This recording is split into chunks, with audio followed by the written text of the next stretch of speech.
கள்ளக்குறிச்சி மாவட்டம் கருணாபுரம் பகுதியில் விஷ சாராயம் அருந்திய 35 பேர் இதுவரை உயிரிழந்துள்ளனர். இந்நிலையில் தமிழக வெற்றிக் கழக தலைவர் தளபதி விஜய் எக்ஸ் வலைதள பக்கத்தில் பதிவு ஒன்றை வெளியிட்டுள்ளார். அதில் கள்ளக்குறிச்சி மாவட்டம் கருணாபுரம் பகுதியில் கள்ள சாராயம் அருந்திய 25க்கும் மேற்பட்டோர் காலமான செய்தி மிகுந்த அதிர்ச்சியையும் மனவேதனையும் அளிக்கிறது.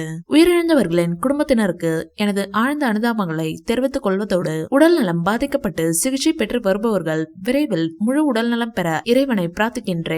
கடந்த ஆண்டு இதே நிகழ்வு காரணமாக பல உயிர்களை இழந்த துயரத்திலிருந்து இன்னும் முழுமையாக மீளாத நிலையில் மீண்டும் இப்படி ஒரு சம்பவம் நிகழ்ந்திருப்பது அரசு நிர்வாகத்தின் அலட்சியத்தையே காட்டுகிறது.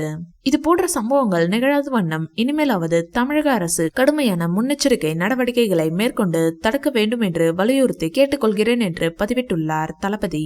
தற்போது தளபதியை அடுத்து தலைவர் ரஜினி அவர்கள் இந்த சம்பவம் பற்றி பேசியுள்ளார். இந்த காணொலியும் தற்போது இணையத்தில் வைரலாகி வருகிறது. இந்த வீடியோ பிடிச்சிருந்தா லைக் பண்ணுங்க, ஷேர் பண்ணுங்க. மேலும் ரஜினி சார் பற்றிய தகவல்களுக்கு இந்த சேனலை சப்ஸ்கிரைப் பண்ணுங்க.